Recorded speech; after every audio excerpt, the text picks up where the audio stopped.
Tres personas no pudieron estar presentes, pero bueno, vamos a mandar la grabación. Buenos días.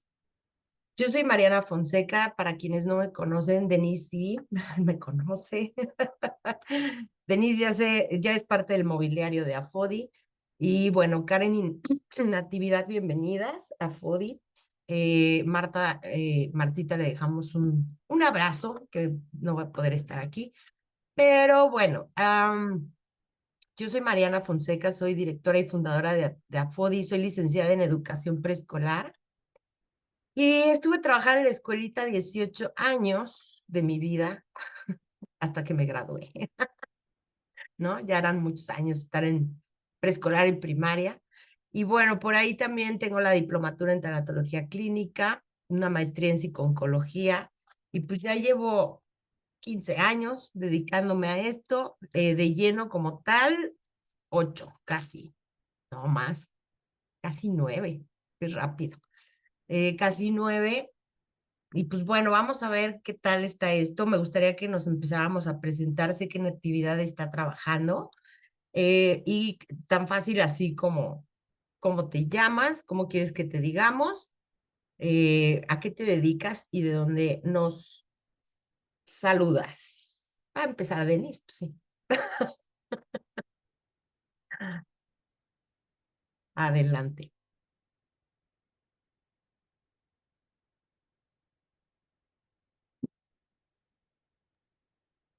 ¿Quieres que Ahí. empiece? Ok. Bueno, yo soy Denise Salazar, de profesión soy médico cirujano y me dedico también, bueno, tengo una carrera adicional que es la de editor de lengua extranjera en inglés y bueno, ya estoy retirada de ambos parámetros o de ambas profesiones.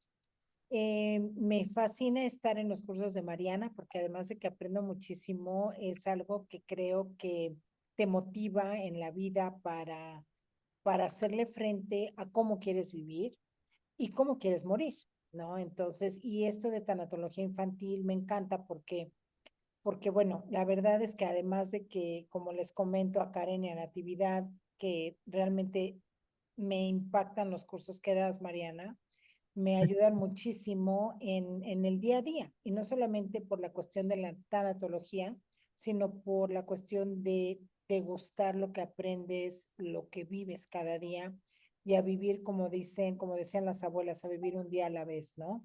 Entonces, la verdad es que estoy encantada de poder conocer a Karen y a Natividad y a Marta y de poder compartir y aprender de ustedes también. Así es que pues bienvenidas y feliz de estar aquí los sábados con ustedes. Muchas gracias. Bienvenida. Karen nos dice que está en Veracruz y también está trabajando. Karen, a ver si nos puedes platicar un poquito de a qué te dedicas. Hola, mucho gusto. Sí, Hola. mi nombre es Karen Sofía.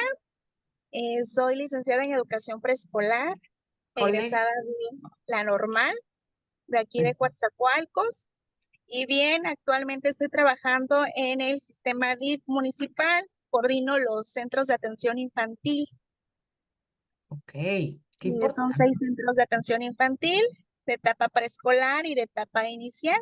Y bien, pues encantada de estar aquí con ustedes, de aprender. Creo que la tanatología va muy acorde a el nivel en donde nos encontramos trabajando Sí, y cómo pues no. muy gustosa por adquirir nuevos conocimientos y aprendizajes. Ay, bienvenida. Muchas gracias. Qué importante labor la que haces y qué padre que estés aquí porque se necesita muchísimo la tanatología en todas las áreas de la vida del ser humano, pero yo creo que también aquí es bien importante que puedas como tener estos conocimientos y herramientas para darles mejor abordaje a los chiquillos, a los bebés. Muy bien. No sé si ande por ahí Natividad. Sí, buenos días. Te voy a Hola. aprovechar el preámbulo. Mi nombre es Natalia Castillo, vivo en Panamá, trabajo en área hospitalaria como técnico en enfermería y ya próximamente una especialización en estimulación temprana y orientación familiar, esperando ya pues lo que es documento, la idoneidad y todo lo demás, con la gracia de Dios.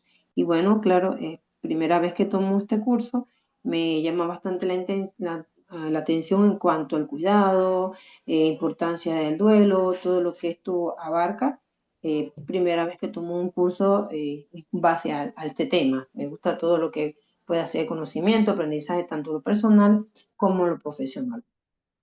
Y el que me gusta, que me llaman usualmente, pues Nati. Nati. Ok, Nati, bienvenida. Qué padre. La enfermería siempre aquí en México celebramos el 6 de enero, el Día de los Reyes Magos, y es el Día de la Enfermera aquí en México, porque precisamente uno de los directores de un hospital, me parece que fue del Federico Gómez, que es el infantil, dijo que ustedes son como un regalo, ¿no? Y están ahí en primera línea con los pacientes. Entonces, qué padre que estés aquí. Claro que sí. Gracias. Pues Gracias. bienvenidas. Padrísimo. Somos bien poquitas y sí quiero hacer algunas aclaraciones porque en grupos pasados le estaba platicando a Denise que he tenido 15. Obviamente, como sí ya hacemos mucha participación y todo esto, Natividad, por ejemplo, sí me pidió el permiso de ver las grabaciones precisamente por su área de trabajo. No sé si Karen, tú estés en la misma situación y está bien. Y pero aquí lo que sí es que como hacemos muchas dinámicas en grupo y todo eso y compartimos, muchas veces nos lleva más tiempo. Pero como somos tan poquitas, o sea, son 4 realmente, porque las otras 2 nunca me contestaron. Ahorita las voy a eliminar del grupo porque pues hay como falta de seriedad. Y este tema es bien bien difícil en el aspecto de que, no más bien, voy a parafrasear, no es difícil, es bien importante y es bien, hay que darle la seriedad que merece, ¿no? Al final del día, ayer yo lo platicaba con mi mamá y mis hijas que fui a comer y les decía que estoy impactada de la gran oferta que hay allá afuera de tanatología, de psiconcología, incluso siendo algo tan especializado, y pues toda la parte de tanatología infantil, que muchas veces se ofrece un curso de 3 meses, o sea, de 20 horas, y ya pueden poner su consultorio. Y a mí se me hace eso algo que pues es bien delicado, porque aquí por eso la formación dura, por ejemplo, en tanatología clínica y psiconcología, que Denise está ya casi, estamos terminando, nos falta como un mes y medio. Marta ya terminó, por ejemplo, dura 9 meses. ¿Y por qué dura 9 meses? No es por necedad, ni por meterles paja, ni nada. No, porque a mí lo que me interesa, más allá de que aprendan, es que adquieran actitudes, aptitudes y herramientas, habilidades para poder hacer el abordaje con los pacientes, porque la teoría es hermosa, pero al final del día ya estar acompañando a un paciente en un momento tan vulnerable como es la muerte, la propia muerte, un paciente terminal, a la familia, en los duelos, etcétera, etcétera, pues requiere de mucha responsabilidad. La persona está herida, con una herida profunda, psíquica, emocional, y la verdad es que eh, más allá de saber toda la teoría y aprenderla de pe a pa, me interesa mucho que se formen desde dentro, ¿no? Desde ustedes. Y por eso hoy vamos a empezar con este taller, que justamente es generalidades de la tanatología. Aquí Denise y Marta son tanatólogas, como tal, egresadas de AFODI, pero es bien importante que vivamos la tanatología. Ahora, esta parte del taller introductorio y todo esto es súper práctico. Antes tenía mi presentación con la teoría y de qué se trata y la tanatología, y yo se los voy a compartir con muchísimo gusto por si quieren ver el video, pero al final del día a mí me interesa mucho que hagamos a medida de lo posible, y si no, Karen y Nati, pues después que puedan ver su clase grabada y que puedan hacer todos los ejercicios que vamos a hacer hoy, porque sí, hoy sí es muy, muy, muy práctico, ¿no? Entonces, pues vamos a empezar. con nuestro taller. Y bueno, y antes que empecemos, antes de empezar, les quiero dar la bienvenida a esta generación 5. Y pues bueno, ¿cuál es el objetivo? Aprender conocimientos y desarrollar habilidades para el manejo del proceso de duelo infantil y así brindar una muerte apropiada al niño en etapa terminal. Conoce y diseña estrategias de abordaje tanatológico para los niños y para las niñas que se encuentren atravesando algún proceso de pérdida.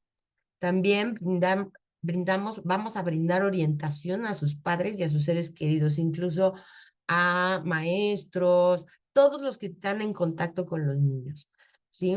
Esto está dirigido al público en general, pero bueno, terapeutas, psicólogos, trabajo social, medicina, he tenido médicos aquí, pediatras, que también me emociona mucho porque muchas veces son especialistas, ¿no? Oncólogos pediatras, algólogos pediatras, paliativistas y así, pero el que estén aquí también me encanta porque también ellos están con los chiquitos, ¿no? Entonces hay que trabajar y formar esa parte humana, porque antes de ser cualquier cosa o cualquier credencial que podamos tener, pues somos seres humanos, ¿sí?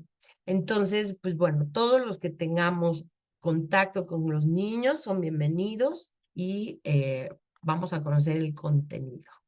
Vamos hoy a trabajar con lo que es las generalidades de la tanatología, el desarrollo infantil en distintas etapas evolutivas. ¿Por qué? Porque no es lo mismo un chiquito que pierde a su mamá a los meses de nacido o en el parto incluso, que a los 3 años, que a los 5, que a los 7, que a los 9 o a los 12. ¿Sí? El pensamiento, las habilidades del pensamiento, el desarrollo es diferente. ¿Por qué? Porque pues simplemente van desarrollando este pensamiento crítico y los duelos en los niños no es un mito que salen rapidísimo, no salen rápido.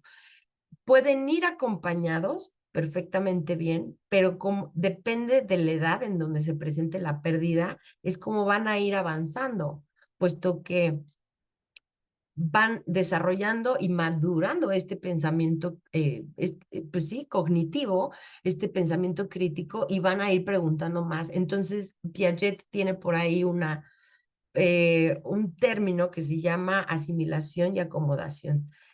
Entonces van asimilando más información con base a este desarrollo y en la concepción de la muerte, de la pérdida, etcétera, y van preguntando más y van acomodando, van integrando y acomodando esa información nueva. Entonces es bien importante que sí veamos esta parte del desarrollo infantil. Luego vamos a ver el duelo infantil y cómo se maneja, cómo informar la muerte y el acompañamiento durante los ritos funerarios, lo cual se me hace también súper importante. Muchas veces los niños los dejamos por fuera, ¿no? Ay, no, ¿cómo va a ir al velorio? Ay, no, ¿cómo crees que va a ir al funeral? ¿Cómo crees que va a ir a la misa? ¿Cómo crees que va a ir al entierro? Entonces también vamos a utilizar aquí el criterio de cuándo deben de ir y cuándo no, y cuándo debemos sugerirle a la familia que los niños vayan y participen. ¿Por qué? Porque ellos también tienen la necesidad de elaborar sus duelos, ¿sí? Sus procesos de pérdida. Vamos a ver la muerte de un ser querido, grandes pérdidas, duelos sin muerte, duelos derivados de muerte violenta, de muertes violentas que desgraciadamente en nuestro país pues se está dando de una manera muy grande y cada vez está esta necesidad de abordar estos duelos con muertes violentas y trauma. También vamos a ver un poco de trauma, cómo se va manejando la parte de los duelos traumáticos, de las pérdidas de muertes traumáticas, que a lo mejor el chiquillo estuvo presente, ¿sí? Y no nada más una muerte violenta, sino, por ejemplo, si a un niño, y tuve un caso de un niño, eran 2 hermanitos, que nunca les dijeron que su mamá tenía cáncer. La señora vivió 3 años y cuando murió, para empezar, el manejo durante la enfermedad fue fatal, porque sí, los niños se daban cuenta que estaba malita la mamá y todo, y decían, sí, pero se va a poner bien, se va a poner bien, se va a poner bien. Tenía un mieloma múltiple, que es un cáncer muy agresivo, y pues es de mal pronóstico por lo general. Y entonces ella un día se para al baño y se desploma. y ese día muere. Y los niños estaban ahí. Y nadie les había dicho nada. Entonces fue un abordaje muy complicado, muy complicado, porque a pesar de que pudo haber sido un duelo anticipado, que es cuando preparamos a las personas para la muerte de su ser querido, pues en este caso no lo fue. ¿Por qué? Porque no hubo esa información para poderles decir a los niños pues, lo que estaba sucediendo, ¿no? Entonces, bueno, eso es bien importante. Vamos a hablar también de cómo irlos acompañando durante el proceso de enfermedad de sus abuelitos, de sus papás, etcétera, etcétera. Después vamos a ver, bueno, también aquí vamos a ver las señales de patología del duelo y cómo se maneja, y rituales tanatológicos para los niños que son bien importantes porque simbólicamente hacen los cierres. Y vamos a ver herramientas terapéuticas para el abordaje del duelo infantil, donde vamos a ver, por supuesto, cuentitos, videos del divorcio, la mudanza. Vamos a ver, hay un libro divino que está aquí en México, ahorita está agotado, pero bueno, una de mis alumnas lo hizo, se llama Voy a buscarte. Ese libro es maravilloso para el manejo del duelo. Y bueno, un sinnúmero de bibliografía que les voy a ir compartiendo a lo largo del día, ¿no? Nos vamos a estar juntando de 10 a 1 de la tarde cada 15 días. El número de sesiones es 16. Lo que yo les decía es que muy posiblemente terminemos antes, pero vamos a ir viendo cómo vamos avanzando durante este diplomado y si se termina antes, por supuesto que ya terminamos antes, pero se van a abordar todos los contenidos, que eso es lo más importante. Y les quiero platicar que contamos con registro de la Secretaría de Trabajo y Previsión Social como capacitadores externos y, y también ya vamos a tener SEP Conocer, el cual va a dar valor curricular no únicamente en México, sino en Latinoamérica para Nati. Aquí están las fechas programadas. Entonces, iniciamos hoy, nos vemos el 31, que es en 15 días, y bueno, ahí vamos caminando en este diplomado. Ya les platiqué un poquito de mí, y les quiero platicar, les quiero leer esta frase que me fascina, que es de William Croen, un tanatólogo infantil. Él es psicólogo, pero se ha dedicado mucho a las pérdidas, a los duelos en los niños. Y fíjense nada más qué chulada. Cuando ayudamos a nuestros hijos a curarse del dolor que produce la herida emocional más profunda de todas, la muerte, los estamos dotando de unas capacidades y una comprensión importantes que les servirán para el resto de sus vidas, ¿sí? Entonces, lejos de privarlos de poder compartir, más bien, de privarlos de compartir estos espacios donde podemos abordar el tema de la muerte de manera impersonal, de manera cotidiana, siempre los queremos proteger, ¿no? Y en nombre del amor cometemos atrocidades, así decía una de mis alumnas, en nombre del amor cometemos atrocidades porque los queremos cuidar, pero la verdad es que a veces dentro de esta sobreprotección los estamos privando de que vivan sus propias pérdidas, que elaboren sus propios duelos y desde luego que adquieran herramientas para su vida, porque la muerte es y la muerte está y la muerte existe, ¿no? Y por más que los queramos proteger de ella, pues les va a tocar, punto, ¿no? Entonces, qué mejor que tengan estas herramientas internas para poder enfrentar las pérdidas más adelante, en lugar de estarlos sobreprotegiendo con este tema. ¿Vale? Hola, Karen. Bienvenida, mi jarocha. Muy bien. Bueno, entonces vamos a empezar con es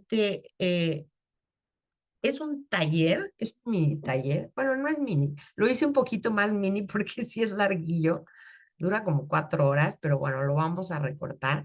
Pero a mí lo que me interesa mucho es que tú vivas la tanatología, ¿sí? Que tú la vivas, que tú la vibres, que tú trabajes en ti, porque al final del día de eso se trata, La tanatología no se enseña, no se aprende, se vive. Ese es un lema que me saqué de la manga en una de mis noches de inspiración. Y sí, realmente la tanatología es una filosofía de vida.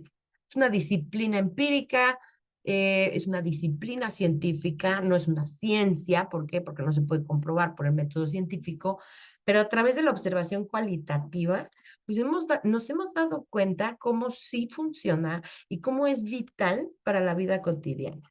Y siempre digo que la tanatología, más bien, pues sí, la tanatología se caracteriza por este binomio inseparable, ¿no? Que es la vida y la muerte. Es un binomio inseparable, punto. Porque donde hay vida va a haber muerte y donde hay muerte hubo vida. Entonces, la tanatología como tal nos enseña y nos invita a realizar acciones conscientes, a tomar responsabilidad de nuestra vida, ¿sí? Para que cuando vengan los guamazos y los tecos que nos da la vida, esos arrastrones, ¿no? Pérdidas, crisis, etcétera, pues justamente tengamos la herramienta y tengamos la responsabilidad afectiva con nosotras mismas, ¿sí? Para poder enfrentar todo eso y en lugar de decir, pero es que ¿por qué a mí siempre me pasa y el novio me dejó o el marido se fue o murió no sé quién o me corrieron del trabajo? Porque todas esas son pérdidas, ¿no? Estamos muy acostumbrados a poner el término de pérdida con muerte y no necesariamente. Hay duelos sin muerte que son súper fuertes y la tanatología nos invita a cuestionarnos para qué. Va de la mano de la logoterapia, que ahorita vamos a hablar un poquito de eso. Opera con la logoterapia sí o sí. La logoterapia opera sola, pero la tanatología no puede operar sin la logoterapia. Son primas hermanas. Entonces van de la manita, ¿sí? Van de la manita justamente en esta parte de buscar un sentido a lo que me está sucediendo, que eso es el fin de la logoterapia, ¿sí? ¿Por qué me está sucediendo esto y para qué? ¿Qué aprendizaje hay de esta situación dolorosa? Y también, por supuesto, me invita a a confrontarme con mi propia finitud. Por lo tanto, como decía Víctor Frankl, la muerte es el acicate perfecto para la acción responsable. Es el incentivo perfecto para actuar de manera responsable. ¿Sale? Entonces, no se diga más. Ay, ya me van a ir conociendo Nati y Karen Tenis ya me conoce. Pero a mí no se me acaba el verbo tanatológico, entonces ahí hablo mucho, me encanta, es mi pasión. Y también muchas gracias por su confianza, muchas gracias por estar aquí y vamos a empezar. Ok. Ay, adelante, Denis, ya vi que levantaste tu Mariana, una pregunta, digo, con los niños, por ejemplo, digo, yo no soy preescolar, pero bueno, tú sabes que he tenido muchos años de estar en educación y más infantil, mano. pero por ejemplo, todos pensamos, cuando tanatología infantil, pensamos inmediatamente en la muerte, ¿no? Porque bueno, tanatos, muerte. Pero por ejemplo, para un chiquito, digo, ahorita que ya vimos a Karen y todo, que tiene mucho contacto en las cuestiones del DIF, por ejemplo, Claro, claro. digo, yo tuve pues el infortunio, pero a la vez también la fortuna de convivir mucho con el DIF por la cuestión de mi nieta, ¿no? Sí. Entonces, por ejemplo, para los niños, a veces yo me doy cuenta, perder un muñeco o que alguien va y te lo quita o lo descabeza o le corta la manita o te lo rompió, no sé, te lo apachurro, lo que sea. O te echan la chancla al mar. Exacto, es un A mí dolor, me ¿no? pasó de chiquita. A mí me pasó que llegué con mi muñeca y me la descabezaron y nunca se me va a olvidar. ¿Y Pero, qué es lo que hace mamá? exacto. ¿Qué Ay, es lo no, que hace mamá? sí. No, mamá dice, ay, X es un muñeco. Pero ahí entra también tanatología, ¿no? Es decir, Totalmente, todo ese tipo de dolor. Ok, totalmente. ¿Y qué ok. pasa cuando mamá y papá se divorcian? ¿Qué pasa cuando papá o mamá abandonan el hogar y desaparecen? El abandono. ¿Qué pasa cuando mamá y papá, por ejemplo, por trabajo, tienen que irse a otro país, a otra ciudad? Dejan un montón de cosas, todas esas son pérdidas en los niños. Si como adultos nos cuesta trabajo, ¿no? Eh, por ejemplo, yo cuando me fui a Vallarta, estuve viviendo en Vallarta, Karen, en la pandemia. Pues yo era feliz, ¿no? O sea, ay, la playa, qué bueno. Dije, si voy a tirar la toalla, que es en la playa, ¿no? En pandemia, estábamos en línea, dije, de aquí soy.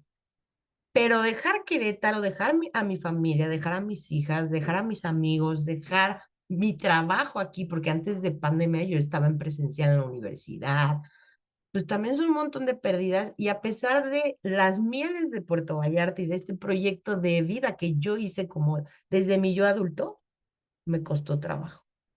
Exacto, las mascotas, totalmente. Ahí tengo un manual divino de la pérdida de la mascota. Se los voy a compartir cuando lleguemos al tema, porque la mascota es el compañero de nosotros y de los niños, ¿no? O cuando se pierde, se sale el gato y ya, por eso esa no sale, es esclava de mi casa y le canto detrás de mi ventana. Sí, así le canto, digo, ahí te quedas, lo siento. Pero si desde mi yo adulto me cuesta trabajo, imagínense los niños, necesitan un montón de acompañamiento. Cuando nace el hermanito, ay, qué bonito, va a venir tu hermanito, qué bonito. Pero qué emoción. Y el chiquillo está así como medio ilusionado porque no tiene idea, ¿eh? Porque pues mamá está emocionada, papá está emocionado, pero es como si te dijera tu marido, oye, Denise, ¿cómo se llama tu marido? No me acuerdo. ¿Carlos? No, Eduardo. Eduardo. Entonces llega Eduardo y le dice a Denise, mira, mi amor, te voy a traer a mi amante y vas a compartir conmigo, vas a compartir con ella mi tiempo, mi espacio. Y además le vas a prestar tu ropa y tu cuarto y se va a dormir entre nosotros. Más o menos es el equivalente a lo que siente un niño, ¿sí?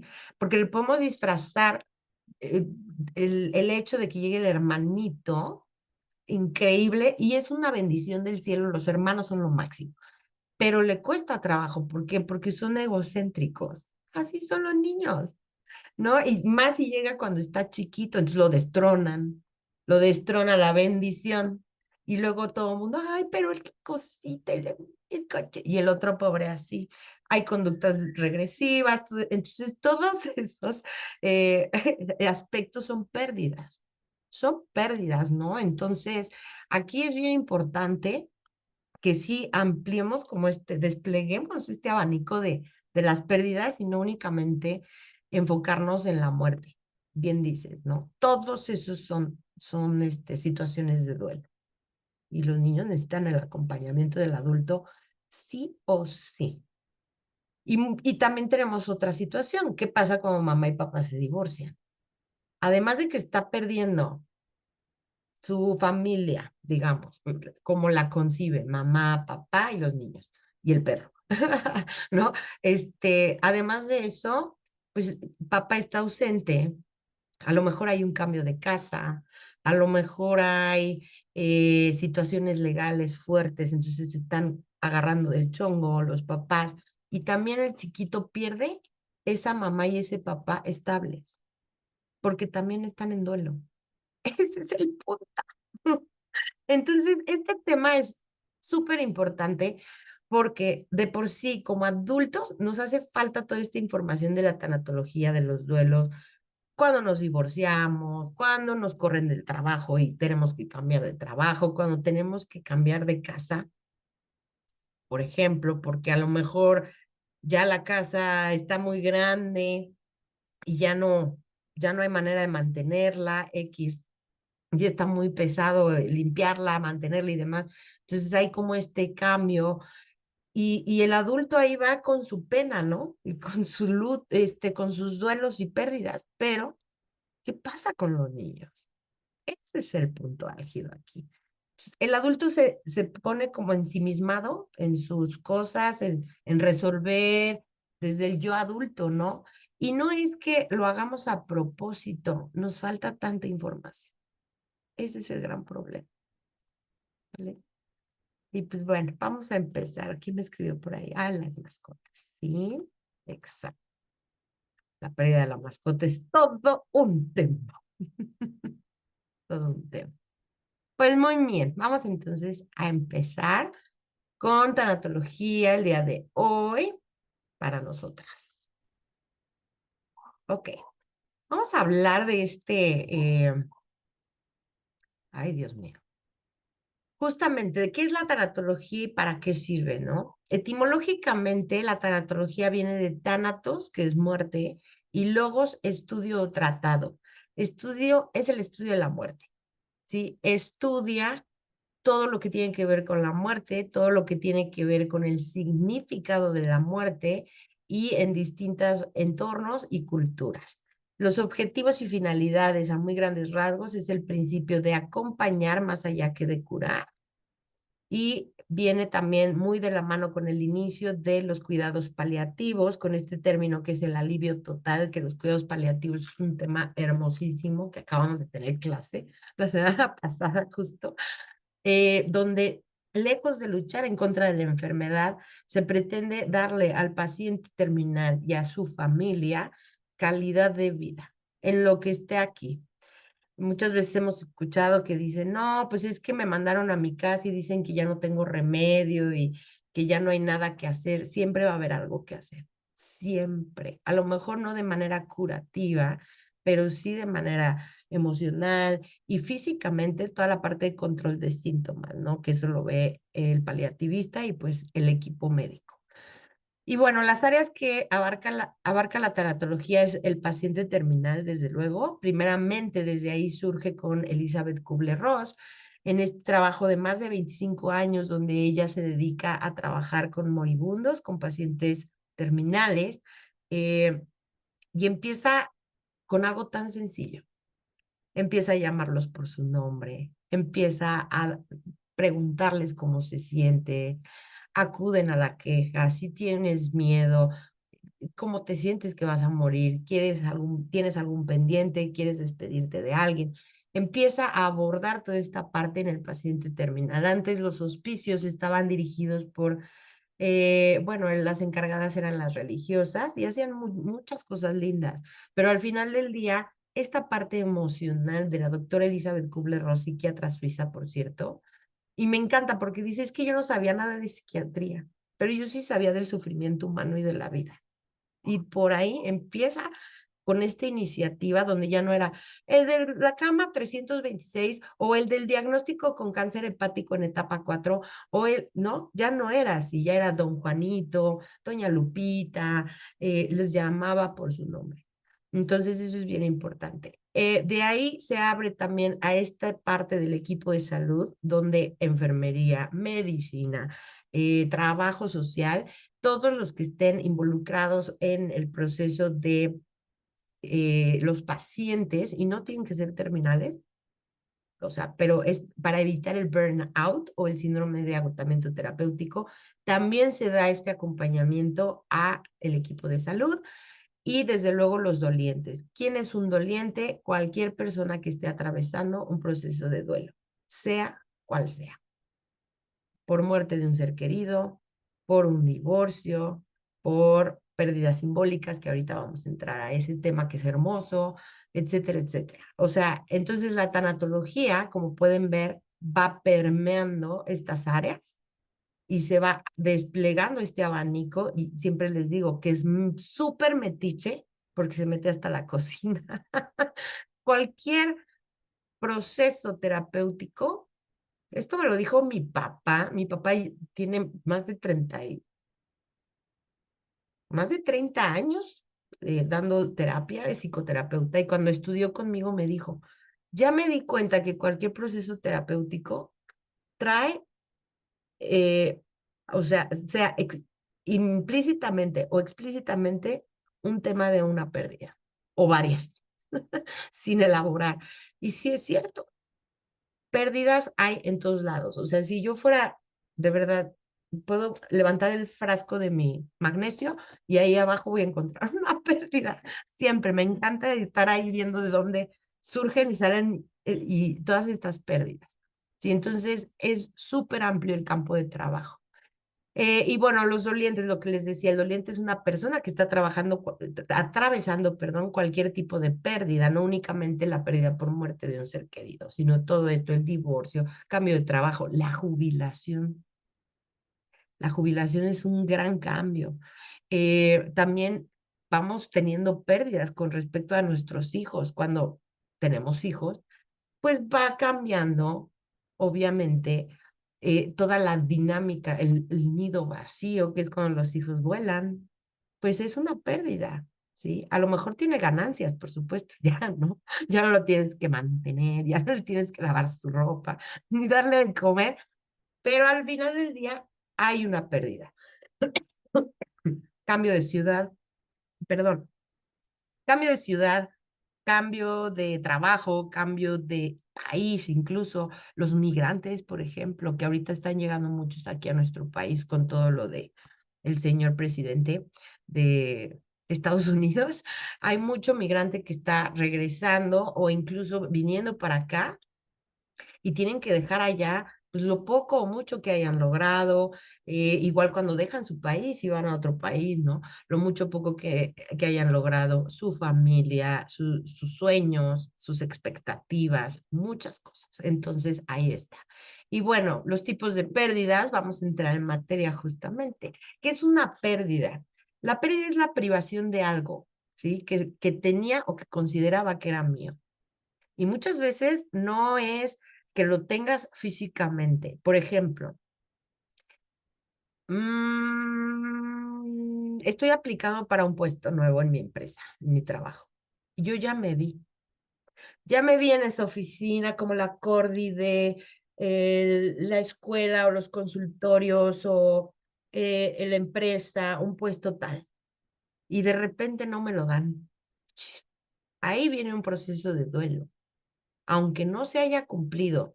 Y es lo que muchas veces nuestra racionalidad dice, ¿por qué estás así si nunca tuviste ese puesto? Pero nadie te lo prometió. No, yo sé, pero dentro de mí había algo que yo proyectaba y me imaginaba que iba a ser de tal o cual manera. Y el que no suceda me duele, me pega. Eso es un duelo, por ejemplo, ¿sí? Entonces, por eso dice, es la privación de algo o alguna situación que tenía o consideraba que era mío. Después de una pérdida se origina un proceso de duelo. Todo el tiempo estamos en duelo. A veces lo que pasa es que los elaboramos sin darnos cuenta, ¿sí? Pero cuando hay una pérdida, viene un proceso de duelo. El dolor es la reacción emocional que se vive tras una pérdida. Su resolución requiere de tiempo y trabajo personal, pues se vive de manera activa. Eso de el tiempo cura todo y siéntate y esperar, para nada, ¿eh? Eso es un mito, es una gran mentira. Porque si yo no le pongo acción a mi proceso de duelo, van a pasar 10 años y yo voy a seguir con la misma canción con la misma cantaleta, es que pobre de mí, no me dieron el puesto, pero tanto que le he dado a esta empresa y nadie me toma en cuenta y ese puesto, y sigo ahí. La tanatología lo que nos invita es justo a abrir ese campo visual y ver otras posibilidades, otros significados con respecto al hecho. El hecho es, no es bueno o malo, simplemente es, ¿ok? Y aquí de lo que se trata es justamente de darle un significado funcional a ese hecho, a ese fenómeno. Ahorita les voy a decir eh, de mi cubo Rubik. Aquí lo tengo, listo, para que vean de qué se trata. Ok, entonces, ¿necesito trabajar? Sí. ¿Se vive de manera activa? Sí. ¿Me puedo quedar sentada en mis laureles esperando a que se me pase? Pues también, pero pues muy seguramente no lo vas a poder elaborar, ¿sí? Es bien importante hacer como esta introspección, darnos cuenta qué es lo que me está doliendo, qué es lo que me está doliendo si no me dieron ese trabajo, por ejemplo, o cuando pierdo a alguien, qué es lo que me duele de tener esta ausencia en mi vida.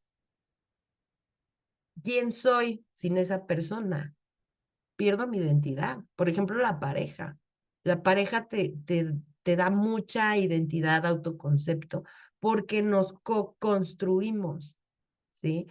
Convivimos, nos co-construimos, te doy, aporto para ti, pero tú me das, y entonces defino mi identidad y mi autoconcepto a través de esas vivencias que vivo. ¿Y qué pasa cuando muere la pareja o cuando se rompe el vínculo? Pues me pega en el callo de la identidad, del autoconcepto, de la autoestima, ¿sí? Por eso ahí están esas pérdidas simbólicas, que son de las que nadie nos cuenta. Pero bueno, ya voy a entrar ahí.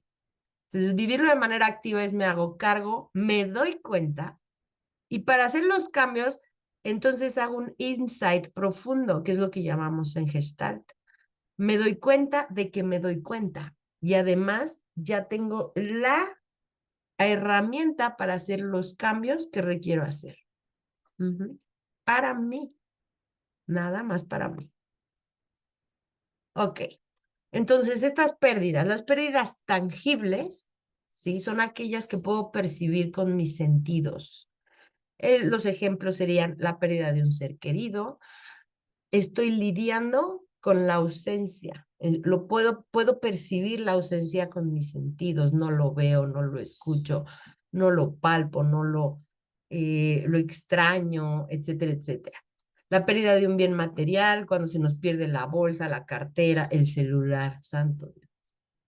Y ahora que estamos más dependientes que nunca, peor, cuando te roban el coche, ¿no? Que sales y es que lo dejé aquí, y es así como una angustia espantosa cuando se meten a robar a tu casa. Todo eso también trae una pérdida. Y por ejemplo, voy a hablar de esto.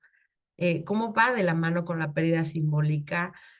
Por ejemplo, si se meten a robar a mi casa, pues pierdo todo lo que se llevan, pero también pierdo dentro de mí la seguridad, ¿sí? Esta parte de mi intimidad.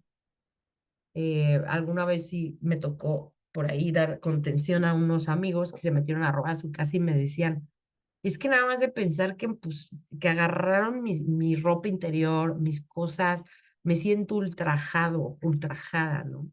Se siente horrible. Entonces, también vienen otras pérdidas que vienen de la mano con las pérdidas tangibles. Y pérdidas por ciclo de vida. A ver, espérame, que aquí me habla. Exactamente. La tranquilidad, la paz, la seguridad de que estoy en mi casa, de que es mi santuario, mi lugar seguro y protegido.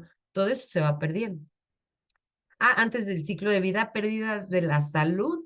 A pesar de que la salud es algo tan abstracto, lo puedo percibir con mis sentidos porque puedo ver el deterioro, ¿sí? Y las pérdidas por ciclo de vida, que estas las vamos viviendo desde la infancia, y aquí es donde empieza la tanatología infantil. O sea, la primer gran pérdida del ser humano es cuando dejamos el vientre de mamá. Y entonces, órale, bueno, el útero de mamá más bien. Sí, entonces, órale, a respirar. Si tienes hambre, pues tienes que llorarle, tu cuerpo empieza a autorregular esta, pues, homeostasis, la temperatura, las funciones, etcétera. O sea, es la gran pérdida. Y de ahí, pues después cuando me quitan el pecho, a lo mejor, o el biberón, o el chupón, cuando llegue el hermanito, la bendición, que es como el amante, que ya lo dijimos, ¿no? De ahí pasamos a la adolescencia. Bueno, antes de la adolescencia, cuando se va al kinder, ¿no? Y ahí también viene esta parte de como esta sensación de abandono, esta sensación de desprotección, esta sensación de ¿por qué me dejan aquí? Y mamá no llega, ¿no? Porque al final del día los chiquillos no tienen espacio, no tienen noción temporal ni espacial. Entonces, es un ambiente desconocido para ellos, donde se sienten amenazados. No está mamá, viene y me avienta aquí a la escuelita, y además de yo, después de ser la reina de mi casa, la reina y señora de mi casa, de repente tengo que compartir ese trono con otros 15 que son igual que yo. ¿Sí? Entonces, hay un montón de cambios. De ahí no se diga si se cambian de casa, no se digan cuando los pasas de la cuna a la cama, todas esas son pérdidas. De ahí, pues bueno, la adolescencia, ¿no? Y cuando empieza esta parte del desarrollo físico, que no se sienten niños, pero no son adultos, esta transición donde hay un yo que no me gusta, porque entonces estoy desproporcionada y ya me salieron los granitos, las niñas con su menstruación, los varones con su gallo, Claudio, ¿no? Toda esta parte, pero aparte están todos desproporcionados porque la nariz crece y entonces se ven y dicen, ay, soy pura nariz. O sea, hay una pérdida del cuerpo infantil, ¿sí? Y esta transición también son duelos. De ahí, pues bueno, pasamos a la bendita juventud, donde todos somos muy felices, pero ¿qué pasa cuando llegamos al yo antes nunca? Yo antes me desvelaba y nunca me pasaba nada. Yo antes corría, no sé, 10 kilómetros y nunca me cansaba, pero ahora ¿cómo te sentiste la primera vez que viste esa cana en tu cabeza, la arruguita del entrecejo? Ay, la lonjita, porque ya no puedo comer lo que se me da la gana. Como antes, yo antes nunca, yo antes comía un montón y no, y no subía de peso, y ahorita, pues ya no es tan fácil, ¿no? Ya no es tan fácil, va cambiando mi metabolismo. Cuando vamos envejeciendo también, la pérdida de la movilidad, la pérdida de las facultades en los adultos mayores, etcétera, etcétera. Entonces, como se pueden dar cuenta, toda la vida estamos viviendo pérdidas. Nadie nos platica. Esa es otra historia. Ok, vamos con las pérdidas intangibles o simbólicas. No son visibles, son imperceptibles a mis sentidos y son las que forman parte de mi mundo interior. Son muy íntimas, existen dentro de mí. Es lo que les ponía el ejemplo hace rato. Yo ya me vi en ese puesto, en esa oficina, etcétera, y de repente no sucede. Yo ya me vi de novia de este muchachón y de repente resulta que se decidió por otra. ¿Qué pasa ahí? Nadie nos enseña. Entonces me pega en la autoestima. Es que, claro, la otra está mejor que yo, la otra es buena onda, yo no merezco. Y entonces empezamos con un diálogo mental durísimo. Y ahí también viene esta parte de la pérdida. Son duelos. Cuando yo lo identifico, entonces lo puedo resignificar. Pero como nadie me enseña, pues, por lo general se vuelven duelos no resueltos. Y ahí los traemos arrastrando. Como Pepe Lebú, el zorrillito, ¿se acuerdan? Con su rosita, la gatita que se pinta sin querer. Y ahí vamos con nuestra estela apestosa, con nuestra basura emocional. De vez en cuando es sano entrar a esa cubetita de la basura emocional y vaciarla, sacarla, ¿sí? Para no estar apestosos. Porque si no, pues vamos con esa estela apestosa y nadie nos dice nada y entonces queremos tener resultados funcionales distintos, buenos, pues ¿de dónde, no? Ok, lo que puede ser valioso para mí puede ser absurdo para otros. Esto es bien importante y lo necesitamos hacer hincapié. Porque no podemos generalizar los duelos. Yo no puedo decir que la pérdida de la madre es la pérdida más grande del mundo, del ser humano. Hay autores que así lo refieren, la pérdida de los padres, la pérdida de la pareja y la pérdida de un hijo. Los tres grandes duelos más fuertes del ser humano. Lo respeto profundamente porque pues, han estudiado, han hecho investigación, pero no es lo mismo que me abandone o yo pierda una mamá, más bien, que yo pierda una mamá que me abandonó, que no fue presente, que fue maltratadora y abusadora, a lo mejor había una relación hostil, también va a haber un duelo complicado, pero no es lo mismo a que yo pierda ese tipo de mamá, a que pierda una mamá que estuvo presente, que se preocupó por mí, que me dio lo mejor que pudo, que siempre estuvo para mí, etcétera, que también viene esta pérdida y esta ruptura de este vínculo físicamente hablando, y entonces hay ahí un duelo sin resolver, o sea, hay un duelo por elaborar, pero no es únicamente extraño a mi mamá, es por qué la extraño. Lo mismo la pérdida de un hijo, que es un tema muy sensible. No tiene nombre, sí tiene. Se llaman papás despojados. Madre despojada, padre despojado. Así se llama. Y nadie nos dice ni nos asegura que por ser niños no se van a morir. Los niños se mueren, los niños se enferman, los niños son víctimas de accidentes. ¿Sí? Son pérdidas que obviamente impactan en el aparato psíquico, hace una herida muy profunda. Pero, por ejemplo, ¿qué pasa? Voy a hablar de un aborto, cuando perdemos un embarazo. Si yo en ese momento no estaba lista para ser mamá, para criar un bebé, porque a lo mejor estoy estudiando, porque a lo mejor me quería ir de viaje, porque a lo mejor no quería hijos, porque a lo mejor mi prioridad es mi trabajo, por muchas razones, ¿no?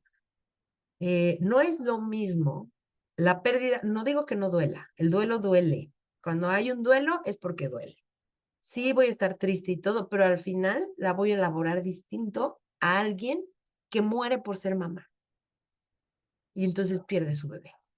Ahí el impacto es distinto, ¿sí? Entonces hay muchas situaciones aquí que al final del día no podemos generalizar. Las personas son personas. No es un manual en el que yo diga, ahora sí que cada cabecita es un mundo. No, pues es que entonces perdió al marido y por eso está tan atorada. No, a lo mejor se divorció de un hombre que la abusaba, que le ponía el cuerno, que le insultaba, que era un irresponsable. Ese es un duelo, sí, porque hay un apego, pero es una pérdida liberadora. No es lo mismo perder una pareja que te contribuye, que te ama, que te quiere, que te... Ta. Entonces, no podemos generalizar. Y lo que decía, lo que puede insultar a unos y puede ser muy relevante para otros. Lo que puede ser súper importante y doloroso para mí, para otros puede ser X. Y aquí es donde saco mi Q. ¿Quién tiene razón? Todos, desde donde estoy viendo el hecho. Digamos que el cubo es el hecho. Si yo lo veo rojo, para mí es rojo, pero a lo mejor para Denise es azul, para Karen es verde, para Nati es naranja. ¿Quién tiene la razón? Todas. Todo depende desde dónde lo estemos viendo y viviendo. Ujú. Bueno, vamos a continuar. Dentro de, ay, mira nada más esto. Está loco mi Zoom. Lo que puede ser valioso para mí puede ser irrelevante o absurdo para otros. Y aquí les quiero compartir algo. Yo perdí un bebé. Se supone que el que era mi esposo era estéril. Así me lo regalaron. Estéril, ¿no? Y de repente me embarazo por sorpresa y nos cayó así como de, pues de sorpresa, porque él antes estuvo casado con una persona y nunca se cuidaron y nunca pudo tener hijos. Y esta chica tenía una hija de otro matrimonio. Entonces ella no era, era él. Para no hacerles el cuento largo, yo me embarazo y al principio sí fue así de, ¿qué pasó? ¿En qué momento? Así, pero poco a poco lo fuimos asimilando. A la vez, la hija era la nuera. La nuera de mi jefa de la escuela en ese momento también estaba embarazada y curiosamente ella fue mi compañera en primaria. Y entonces, jajaja, y jijiji, ¿cómo te sientes? No, pues que la náusea, que es tal y no sé qué. Y las dos perdimos al bebé. Para mí fue una pérdida durísima y para ella no. Ella se recuperó, a los 3 meses se volvió a embarazar y para mí y para Beto, que era mi esposo, pues fue una pérdida muy dura, porque sí se depositaron en ese embarazo expectativas, ilusiones, un logro enorme. Digo, yo ya tenía mis 2 hijas, pero al final pues, no son reemplazables ni nada, sino que ya se depositan en ese bebecito, en ese embarazo, todo esto, el sentido de vida, el proyecto de vida, las ilusiones, las expectativas, los sueños, las fantasías, esta parte, como les decía, ¿no? La proyección de ya me vi cargando al bebé, ya me vi tal. Entonces, ahí, por ejemplo, hubo cierto, por parte de mi jefa, cierta como rechazo. Yo no era tanatóloga todavía. Cierto rechazo hacia mis reacciones. Muchas veces la gente te hace sentir que eres absurda en tus reacciones emocionales. Y aquí es donde tenemos que darnos cuenta que cada ser humano es un mundo y que cada ser humano tiene un significado propio con base a un hecho, que en este caso estoy poniendo el ejemplo de un embarazo, de la pérdida de un bebecito. Entonces, ahí también hay que ver esta diferenciación. Lo mismo en los niños. No podemos generalizar. Vamos a ver a muy grandes rasgos todo lo que sucede en nuestros chiquitos en distintas etapas evolutivas, pero al final del día tenemos que conocer a ese chiquito o a esa chiquita y ver lo que está significando esa pérdida para él desde su edad, desde el adulto que lo rodea, porque los niños, toda la parte de los duelos, van a imitar a mamá y a papá, van a copiar al adulto de confianza. Entonces también hay que tener mucho cuidado en cómo nos expresamos enfrente de ellos. ¡Ay, qué horror! Es que se murió el abuelito de 95 años, la muerte es lo peor. El niño introyecta eso y lo hace suyo. La muerte es mala, la muerte es dolorosa, la muerte da miedo, ¿sí? Y yo no digo que no dé miedo, que no sea dolorosa, claro que lo es, pero al final es parte de la vida, eso es lo que nadie nos dice y nadie les enseña. Entonces, vamos como el borras por ahí van, nada más en piloto automático y ellos actúan por imitación. Son lo máximo, por modelaje, ¿no? Sí, yo me acuerdo en la escuelita que era empezaban a subir el volumen del salón, que estábamos haciendo centros de aprendizaje o lo que sea, y de repente empezaban a subir el volumen. Si yo empezaba a gritar, ellos más gritaban, o sea, si yo alzaba la voz, ellos más gritaban, pero si yo hacía, a ver, niños, y yo empezaba a bajar la voz, ellos empezaban a bajar la voz. Actúan por modelaje, ¿sí? Ellos operan por modelaje. Entonces necesitamos psicoeducar a mamá y a papá también, porque nosotros, como tanatólogas infantiles, los vamos a acompañar una vez por semana, hora y media, lo mucho. 2 veces por semana, una hora, un par de horas. Pero ¿quién es el que va a dar el acompañamiento? Principalmente mamá y papá. Entonces aquí también vamos a aprender a darles la orientación a mamá y papá. Sí, porque ellos también están en duelo. ¿Vale? Ok, dentro de estas pérdidas simbólicas se encuentran algunos ejemplos, el proyecto de vida, las expectativas, las ilusiones, la identidad, lo que les decía hace rato, ¿quién soy sin esa persona, sin esa pareja? ¿Quién soy sin mi mamá? ¿Quién soy sin ese hijo, sin ese embarazo? ¿Quién soy sin ese puesto, sin ese trabajo? ¿Quién soy? Entonces me viene a mermar mi identidad, ¿sí? La autonomía, aquí muchas veces hablamos, bueno, aquí no, afuera, en el colectivo, se dice, es que perdió la dignidad. Una persona que a lo mejor pierde sus facultades. Entonces, la dignidad nunca se pierde. La dignidad es ontológica, es inherente al ser humano. O sea, eres digno por el simple hecho de ser un ser humano, pero se pierde la autonomía o las facultades. o un evento vascular cerebral, por ejemplo, donde te deja una pérdida de tu movimiento, de tu habla posiblemente, de tu memoria, pues ahí estás también lidiando con pérdidas simbólicas y tangibles. El sentido de vida, cuando tenemos estos vacíos existenciales que a todos nos da, ¿no? Estas crisis que son parte de la vida, justamente se pierde ese sentido de vida y es como recalculando ruta. Vamos otra vez a encontrar el camino para encontrar ese sentido en la vida. Pero también hay crisis existenciales donde se pierde el sentido de vida. O a lo mejor mi trabajo era todo para mí. Pierdo mi trabajo y pierdo mi sentido de vida. Los deseos, la libertad. Aquí hablo de los presos, por ejemplo, todo lo que se pierde. Y también la libertad interior.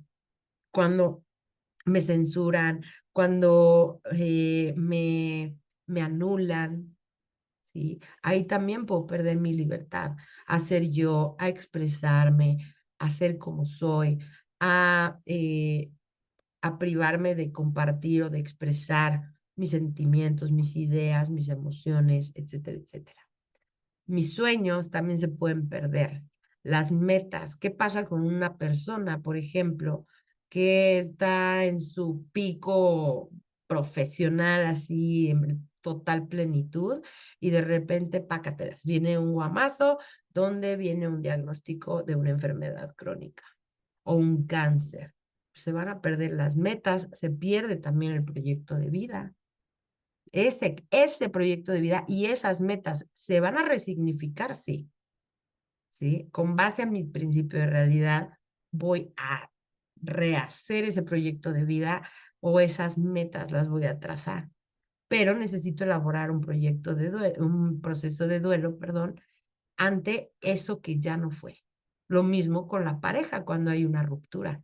Hago un proyecto de vida en pareja, hago un proyecto de vida en común, pero de repente la pareja muere, la pareja se va, deciden separarse, entonces me despido y elaboro un duelo de ese proyecto de vida en pareja que ya no fue. Y entonces reconstruyo otro. Ok, las metas, la fe en una deidad, en Dios, en tu religión, en lo que tú quieras, pero también la fe en la vida. ¿Sí? La fe en que todo va a estar bien, en que vamos a ir cambiando, en que todo va a mejorar, la fe en que la vida se va a poner mejor, la fe en que voy a poder salir adelante, la fe en que voy a poder encontrar otro trabajo, la fe en que puedo hacer las cosas diferentes y mi vida puede cambiar, etcétera. Entonces también son pérdidas. La identidad, que ya la dije, se repitió por ahí. Y las creencias, este tema es bien fuerte. Es que yo creía que el matrimonio iba a ser así, así, así.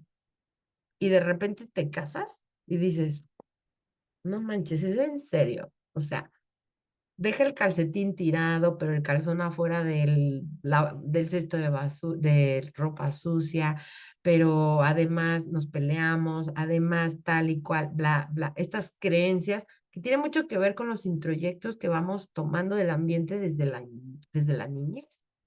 Estas creencias donde no quiero herir susceptibilidades, ni mucho menos, pero estas creencias donde me dicen y me enseñan, por ejemplo, que el matrimonio es para toda la vida, por muchas causas y muchas creencias, paradigmas que están incrustados en mí.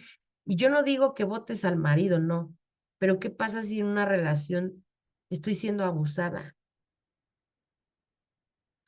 Me cuesta mucho trabajo salirme. ¿Por qué? Por las creencias. ¿Sí? Me cuesta mucho trabajo poner límites. ¿Por qué? Por las creencias, porque me enseñaron por ahí. Y no nada más mis papás. Ojo, Televisa presenta Auxilio Policía con las telenovelas, Auxilio Policía con las princesas de Disney. Todo eso causa introyecto. ¿Por qué? Porque entonces yo veo que siempre el príncipe azul tiene que venirme a salvar y yo soy la princesa. Y no soy la princesa. soy la protagonista de mi historia. No soy la princesa delicada que necesite al príncipe que venga a salvarme. No, ¿sí? Yo soy yo, tú eres tú. También esta creencia de que pensamos que cuando nos casamos o nos emparejamos con alguien, yo paso a ser de tu propiedad y tú de la mía. Pues no, yo, o sea, nada ni nadie me pertenece y yo no le pertenezco a nada ni a nadie. Pero creemos esto porque así lo captó nuestro inconsciente y entonces nos cuesta mucho trabajo hacer el cambio, cambiar la dinámica, cambiar los patrones, mi manera de apegarme, de vincularme a esa pareja, a esa amistad, a ese trabajo, a esa, lo que tú quieras, ¿sí? Entonces, ¿qué pasa? Estas pérdidas están depositadas en sus depositarios, así se dice, lo que les explicaba hace rato del embarazo.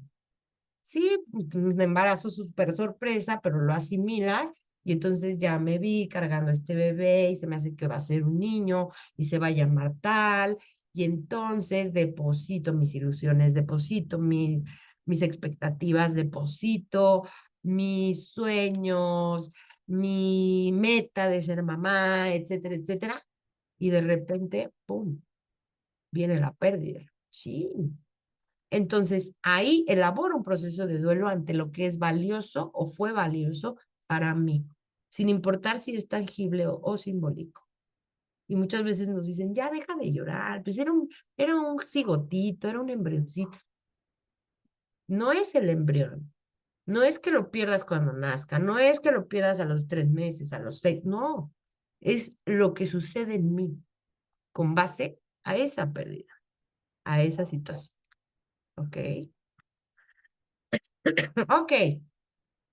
Pues vamos a hacer este primer ejercicio.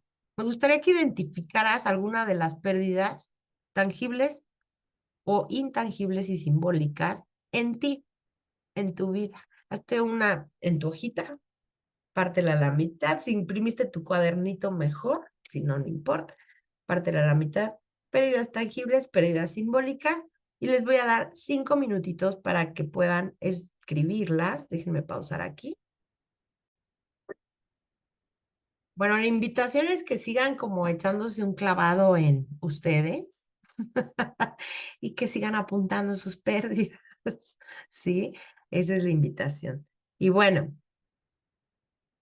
vamos a seguir.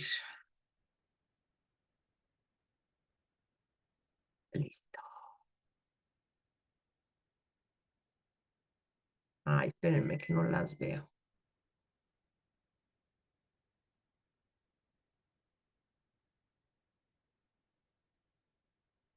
Sí, sí. Ok, lo que hablábamos hace ratito, justo este planteamiento, ¿se puede perder algo que nunca se ha tenido? Pues sí, justamente.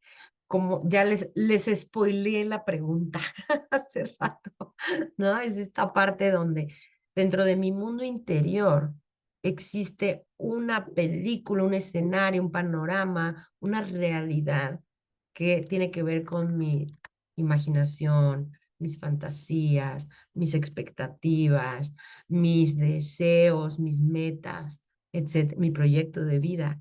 ¿Sí? Y aunque no lo tenga, siento que se me escurre entre los dedos. Entonces, sí se puede. Me gustaría que escribieran una respuesta con base a lo que entendieron.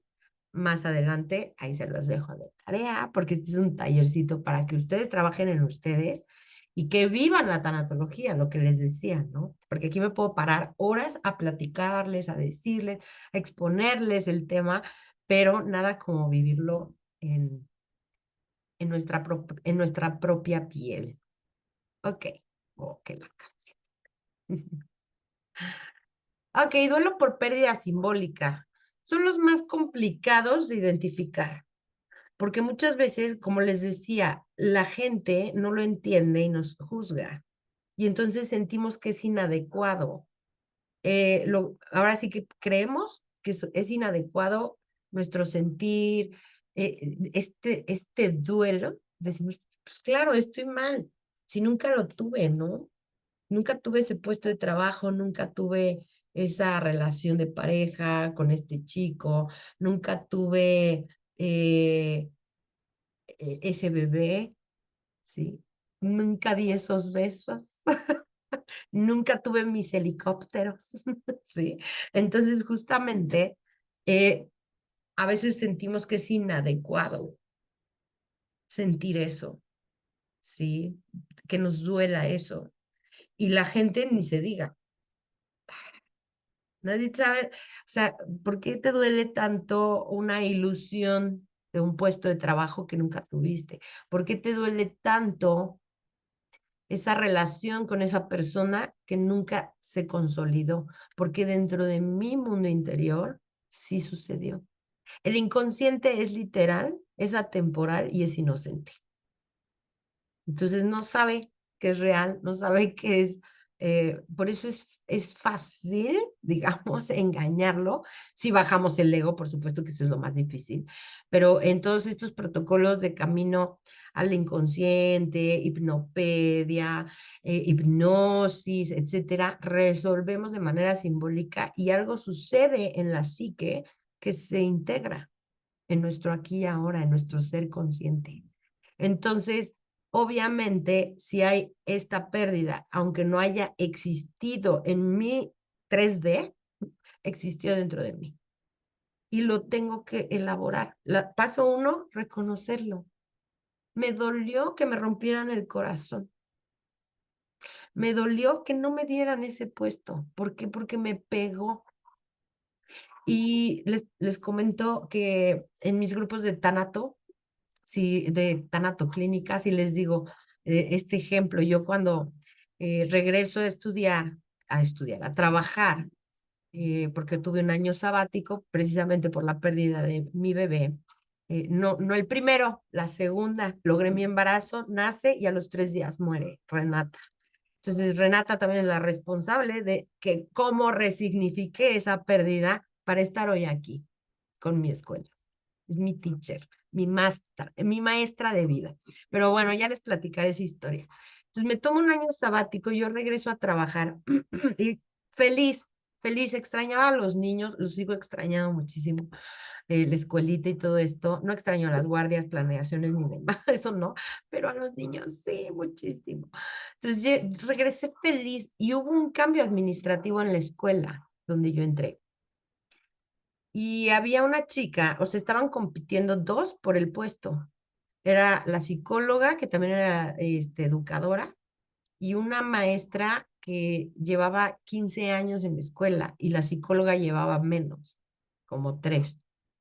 Y entonces entro, no sé qué, le dan el puesto a la psicóloga y la otra maestra se puso como loca. Pero como loca no en el aspecto de reconocer, sino desde esta parte de la herida, donde había como mucha decepción, pues le dolió que no la eligieran, pero ella nunca lo vio así. Entonces, ¿qué empezó a hacer? Hacerle la vida miserable a la otra pobre. La terminaron corriendo después de 15 años. Entonces, eso es la importancia del duelo. Darme cuenta y reconocer que tengo una herida donde me duele porque a lo mejor no me eligieron porque siento que soy menos, porque siento que no doy el ancho, que no estoy a la altura. Entonces, ahí, cuando yo identifico eso, ahí lo puedo trabajar. Claro, me duele esa herida, pero ¿qué más hay detrás de esa herida? ¿Qué está diciendo esa herida? Ese es el trabajo terapéutico, ese es el acompañamiento tanatológico. Y entonces lo reconozco y lo elaboro.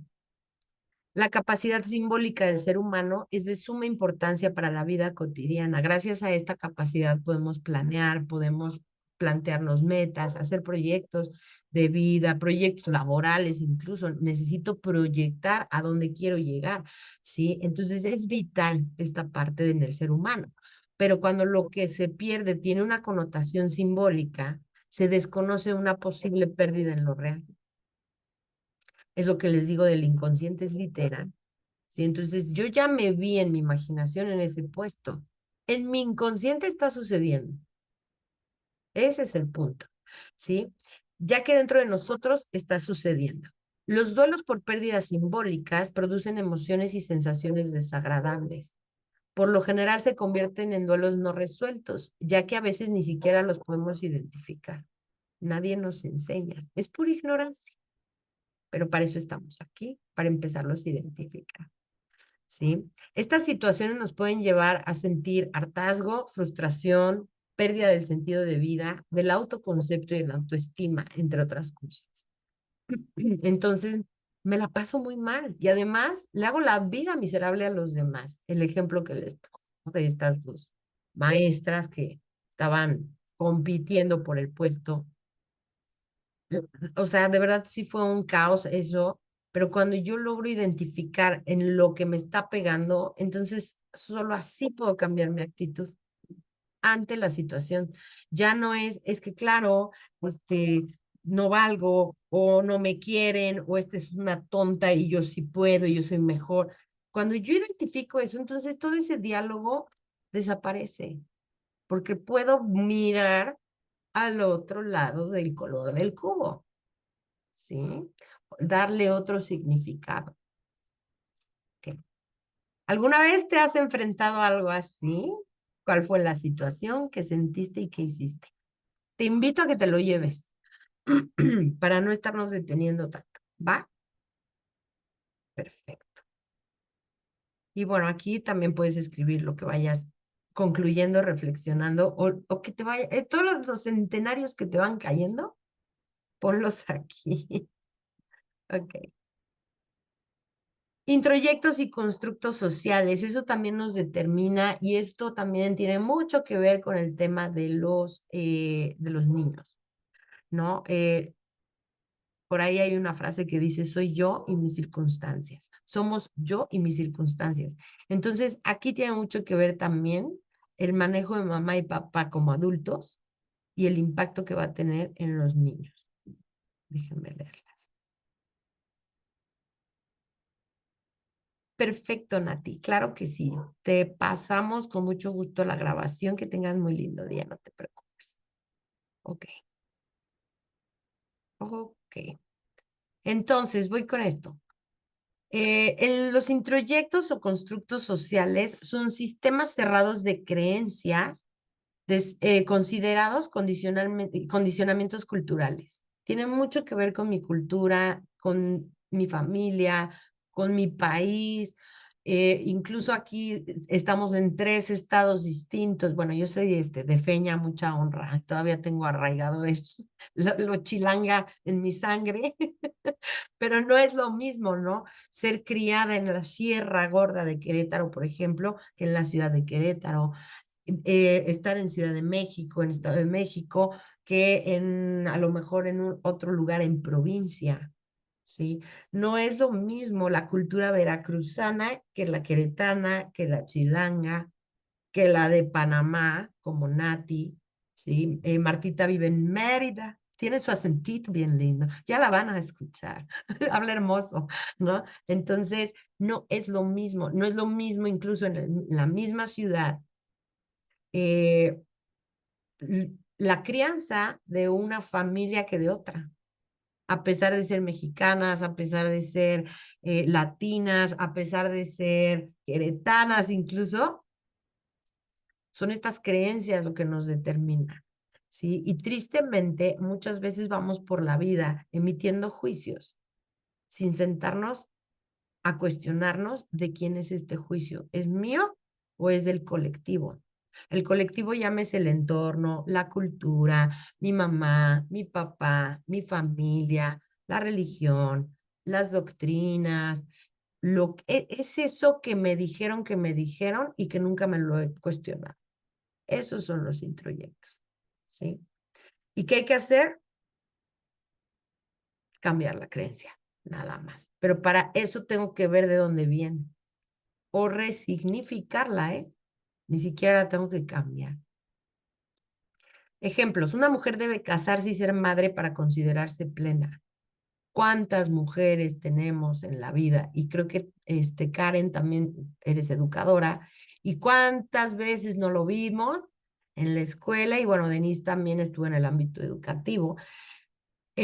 O sea, que de verdad son mamás o son mujeres que no estaban hechas para la maternidad.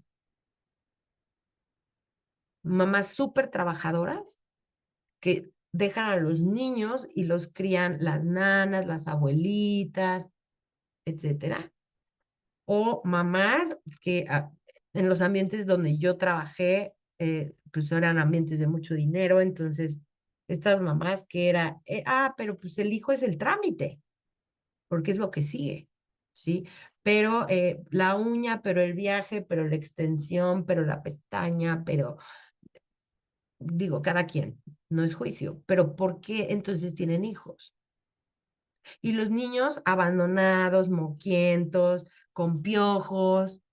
Me tocó escoliosis no es pediculosis, perdón, pediculosis. Me tocó tener una chiquita 4 horas en la enfermería porque la mamá pues estaba en los rayos. ¿Para qué son mamás? Pero son las creencias del colectivo a lo que me lleva a actuar en piloto automático. ¿Por qué? Porque entonces ya acabé la carrera y aquí siempre les pongo este ejemplo en clase y me encanta, ¿no? La tía chismosa de la familia. Llegas a la Navidad ya crecidita, ya más grandecita, y esas que ves una vez al año, ¿no? Mi hijita, pero qué linda para cuando el novio. Siguiente Navidad llegas con el novio, ay, mi hijita, qué bonito, hermoso tu novio. ¿Para cuándo el anillo? Llegas en la siguiente Navidad con la invitación a la boda.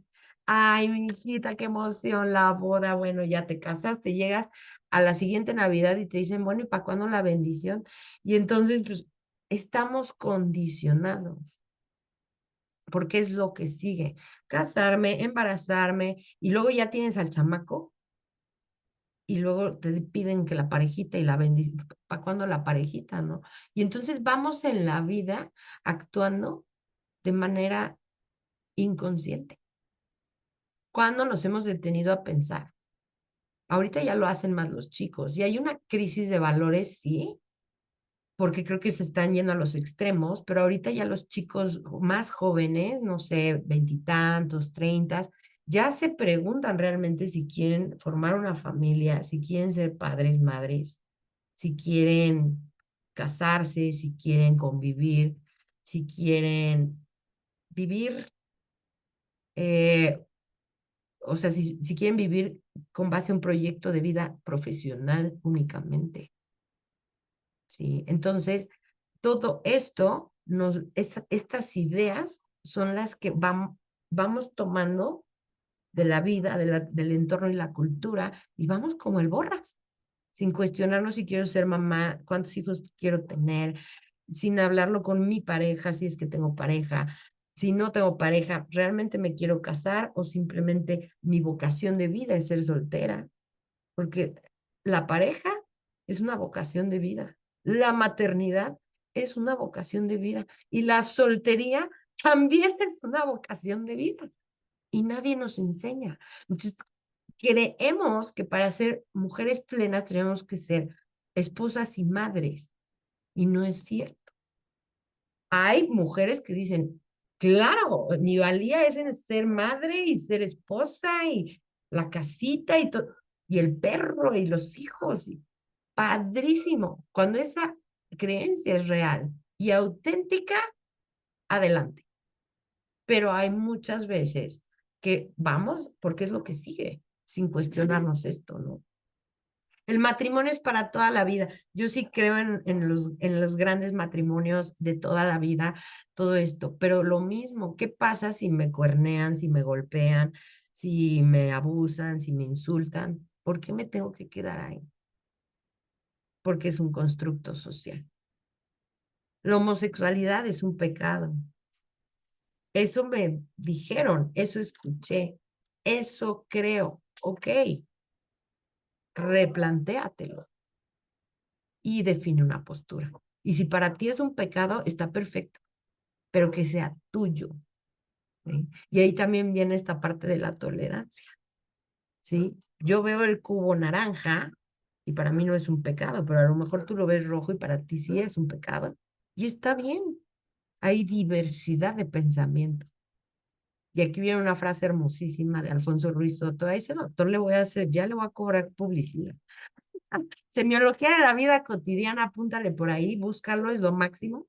Alfonso Ruiz Soto, que dice, y esta frase está en el Museo de Memoria y Tolerancia de la Ciudad de México, que dice, la tolerancia es la convivencia armónica de nuestras diferencias. Es hermosa esa frase. La tolerancia es la convivencia armónica de nuestras diferencias. Ni yo te voy a convencer, ni tú me vas a convencer, porque lo que funciona para ti, que es amarillo, para mí no funciona el amarillo, pero funciona el blanco.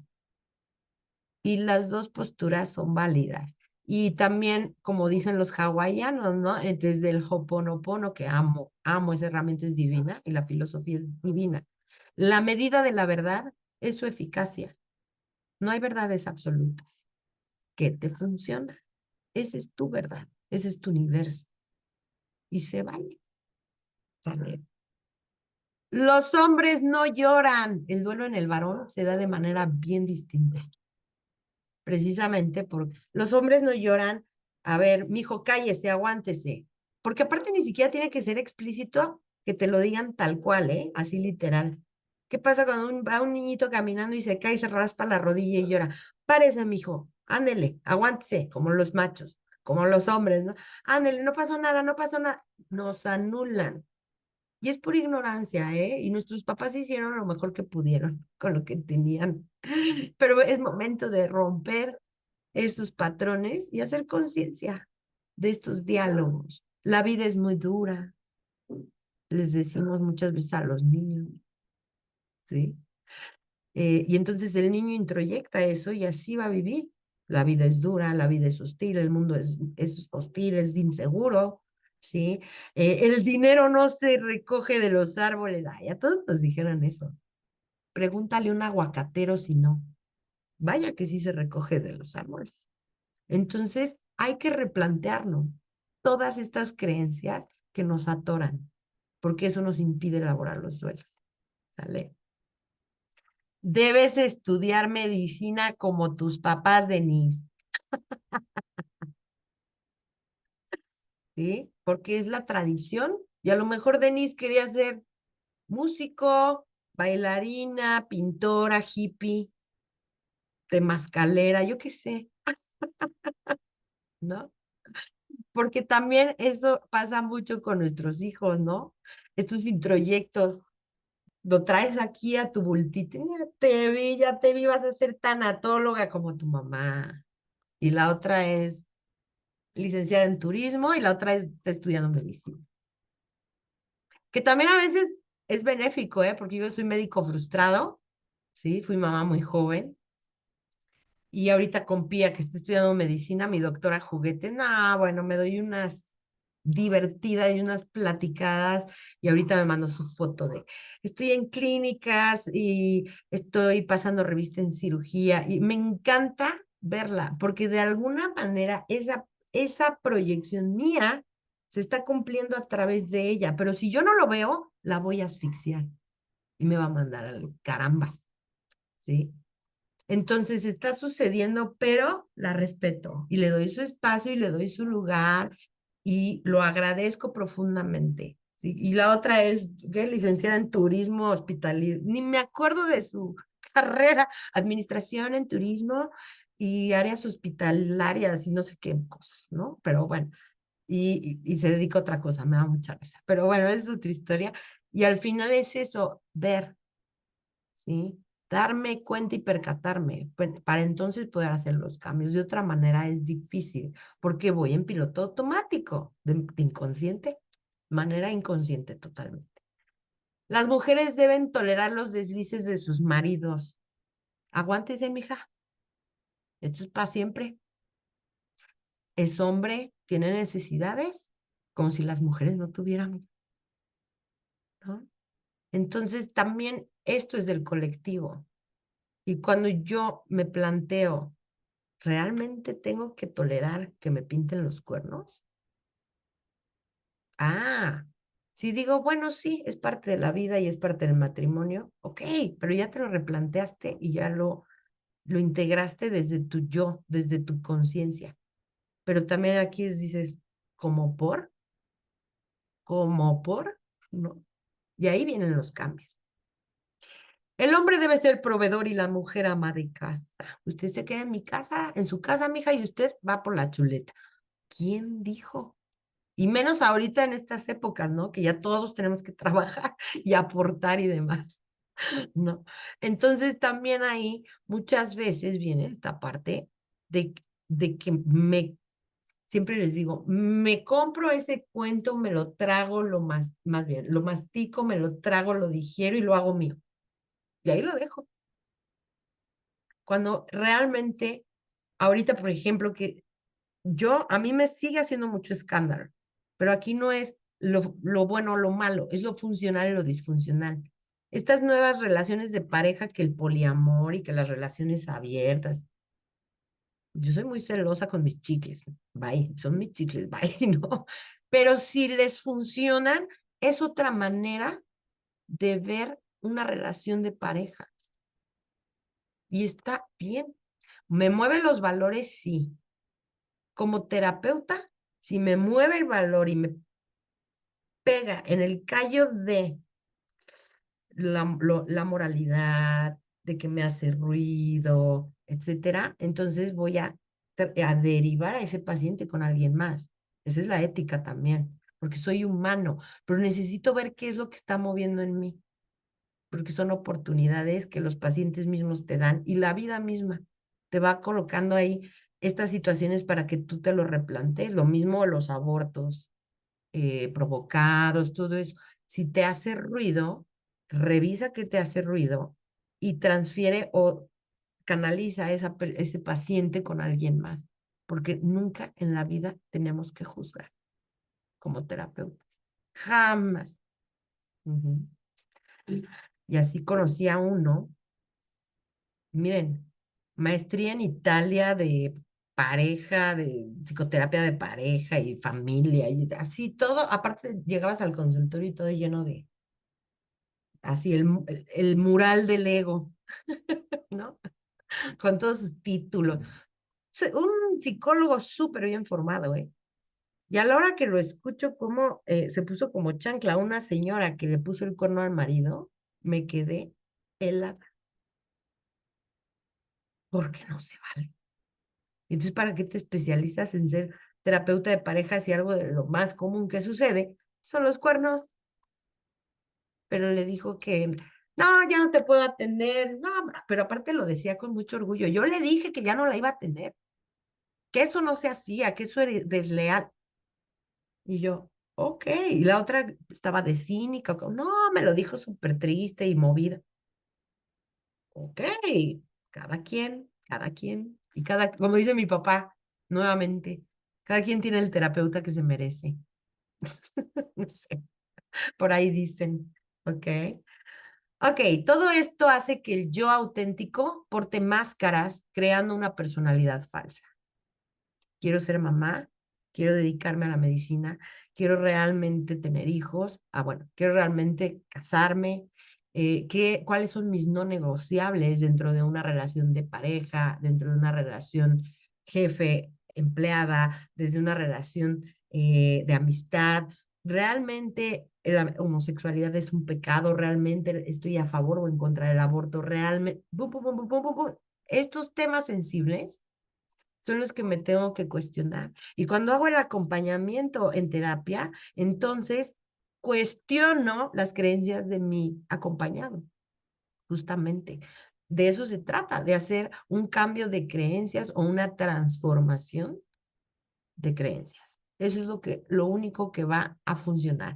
¿Por qué? Porque el hecho es, ¿qué creo y qué significado le doy al hecho? Eso es mío, nada más. ¿Okay? Bueno, creo que soy lo que, fíjense, es lo que les digo, me la compro, lo mastico, me lo trago, lo digiero y lo hago mío y ahí lo dejo.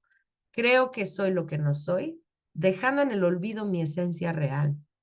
mis creencias, mi personalidad, mis deseos, mis metas, ¿qué quiero? ¿Qué quiero? A lo mejor decido dedicarme a mi carrera y entonces eso me va a quitar la oportunidad o yo elijo no tener hijos por lo que tú quieras, porque me gusta viajar, porque me gusta mi trabajo, porque no estoy hecha para los chamacos, me caen regordos, yo qué sé, no pasa nada, pero lo elijo y esa es mi esencia, no es lo que me dijeron, son creencias aprendidas, mayormente.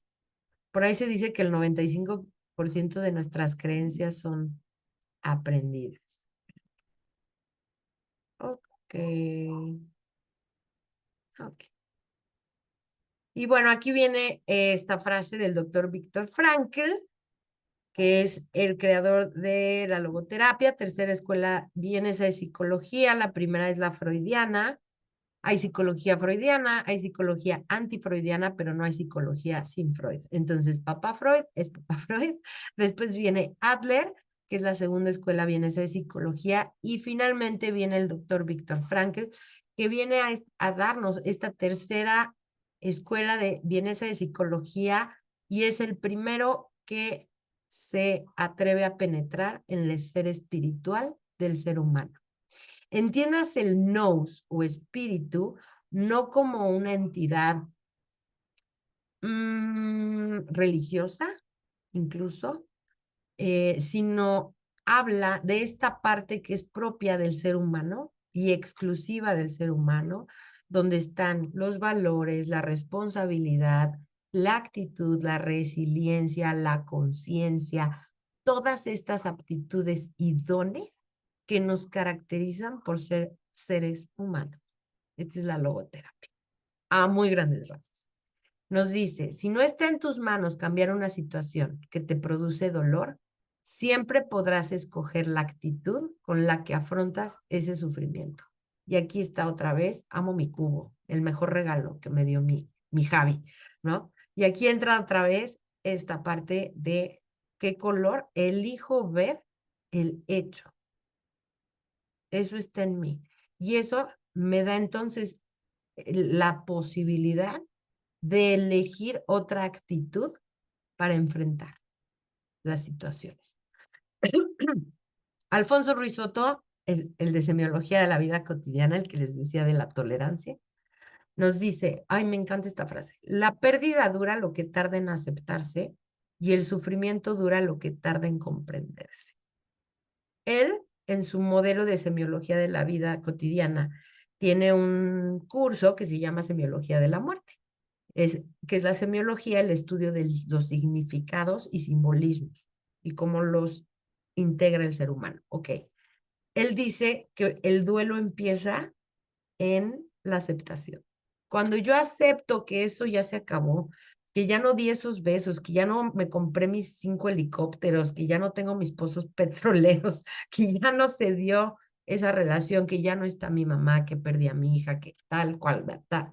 Lo que sea. Entonces ahí empieza la comprensión de ese dolor para trascenderlo, darle la vuelta de campana y lograr darle un significado diferente. No mejor, no peor, diferente, que sea funcional para mí. Y lo que puede ser funcional para mí, incluso dentro de un mismo sistema familiar, puede ser completamente distinto a lo que es funcional para mi pareja, para mi hermano, para mis hijos, para mi marido, ya dije pareja, para, aunque sea la misma pérdida, cada quien le da un significado distinto. ¿Ok? Bueno. Ok. Ay, este es hermoso. Ay, es bien tarde. Qué rápido se va el tiempo. Me encanta. Vamos a descansar 20 minutitos para hacer el cierre. Unos 15, ¿va? Bueno, 12:20, son 12:05. Nos vemos 12:20 en punto para terminar y dar el cierre a este taller. Gracias, Piercito. Justamente, ¿no? Hablando de todo esto, me gusta que te des cuenta. Me gusta que se den cuenta. Y a veces, aunque a mí me pasa, ¿no? Que de repente estoy dando clase y digo, ay, pero aplícatela. Aplícatela, por Dios, porque sí, a veces de verdad se nos olvida y ahí vamos con el piloto automático, ¿no? Entonces se trata como de hacer conciencia para poder generar esos cambios que nos van a traer bienestar.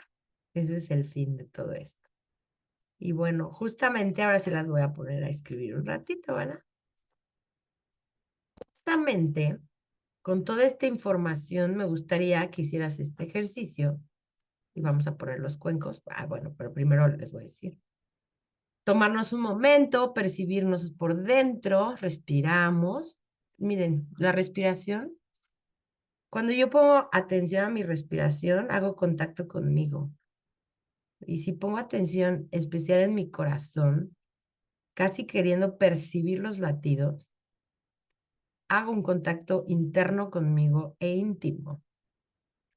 Me gustaría que eligieras una situación actual o que a lo mejor ya no está latente en este momento, pero que, que te haya causado ruido, que te haya causado malestar, que te haya causado crisis incluso. ¿Qué situación es? ¿Qué no puedo cambiar de esa situación? Porque también la tanatología nos invita a ver justamente que hay situaciones que son inalterables. La muerte. No puedo regresar a los muertos, ¿no?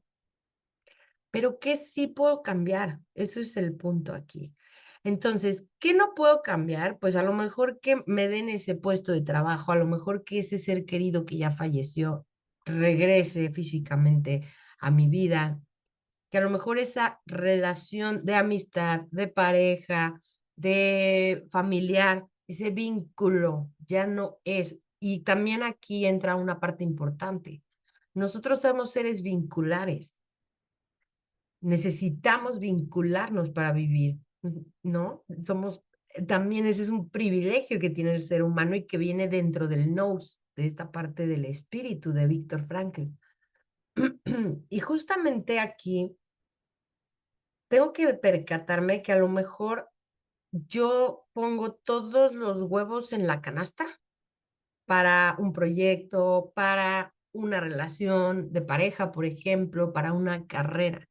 Pero también se vale que los retire, esos huevitos que puse en toda la canasta, se vale que los retire y elija otra canasta en algún momento.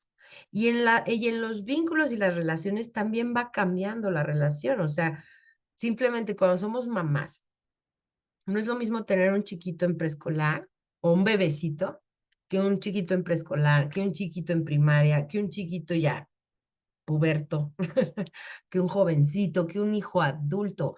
Van cambiando los vínculos, igual con la pareja, ¿sí? Cuando nos conocemos y empezamos de novios, la relación y esto y tal, nos vinculamos de una manera. Cuando nos comprometemos para hacer proyecto de vida en pareja, nos vinculamos, ese vínculo se transforma. A lo largo de los años, ese vínculo se transforma. No es que dejes al marido y te vayas a buscar otro, no. Es que con esa misma pareja con la que tú eliges estar, puedes ir transformando estos vínculos, estas relaciones, ¿sí? Entonces, ¿qué no puedo cambiar? ¿Qué me hace sentir ese hecho de que no puedo cambiar X situación, de que esta situación me está alterando? ¿Qué es lo que no es inamovible y lo que no está en mis manos? El control es algo completamente eh, fantasioso, no existe. Yo no puedo controlar nada, ni a nadie, aunque quiera. Y aunque mi ego, el ego no es malo, el ego es parte de mi psique, de mi aparato psíquico y es el que me defiende, ¿sí? Pero justamente es esta parte donde, ¿qué no puedo cambiar? Y reconocer que no puedo cambiar esa situación o esa parte de la situación. Pero siempre va a haber algo que sí esté en mis manos para poder cambiar. Eso sí está en mi control. Es lo único. Pero yo no puedo hacer que el otro cambie o que el jefe me quiera o que obligar a alguien a que me dé el trabajo o que esa persona que ya no está, que ya murió, regrese. Yo no puedo hacer eso, pero sí puedo cambiar algo de ese hecho y es el significado. Entonces, ¿qué está en mis manos poder cambiar? A lo mejor si murió alguien, en mis manos está valorar la vida, ¿sí? Honrar esa vida, esa presencia que tuve y que fue significativa para mí, que por eso me duele, tomando lo mejor de ese vínculo, de esa relación, de esa persona e integrarlo en mí para poderlo proyectar. ¿Cómo lo puedo lograr? Pues con el cambio de actitud, tal vez, pero específicamente, ¿cómo? Pues a lo mejor ya no me voy a quejar tanto, a lo mejor voy a valorar el trabajo que sí tengo, voy a valorar mi coche en lugar de los helicópteros que nunca tuve, por ejemplo. A lo mejor sí ya estoy harta del marido. Puedo decir, ay, bueno, espérame, hoy elijo valorar lo bueno de él y quedarme con eso, de la relación. Y cambio mi actitud, entonces me dejo de quejar y todo, porque al final del día también el irse es una elección, el terminar un vínculo es una elección, pero entonces asumo con responsabilidad afectiva, sobre todo, ¿sí? Mi decisión. Igual si dejo un trabajo, igual si cambio de casa, de estado, de todo. Hay situaciones que no están en mí, por ejemplo, si me piden mi casa y me tengo que cambiar sí o sí, pues entonces eso no está en mí, pero sí está en mí en cómo puedo percibir y vivir esa relación, el salirme de esta casa, por ejemplo.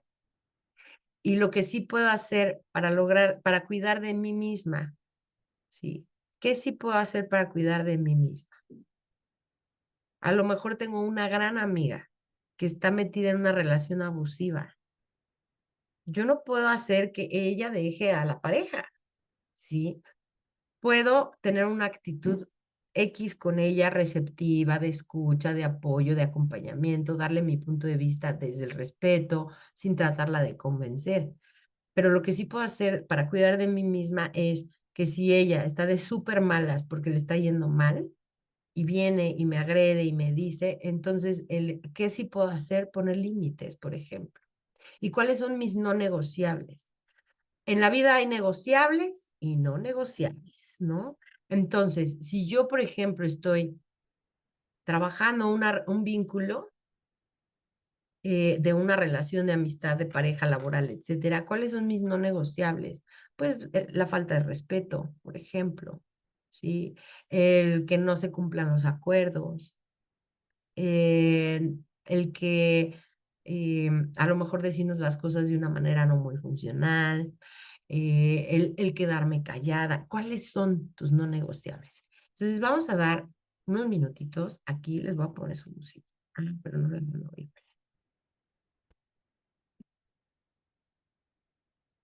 Ok, listo. Y vamos a hacer este ejercicio, que no es examen, es para ustedes. Como les decía, quiero que lo vivan. Y vamos a dar unos minutos.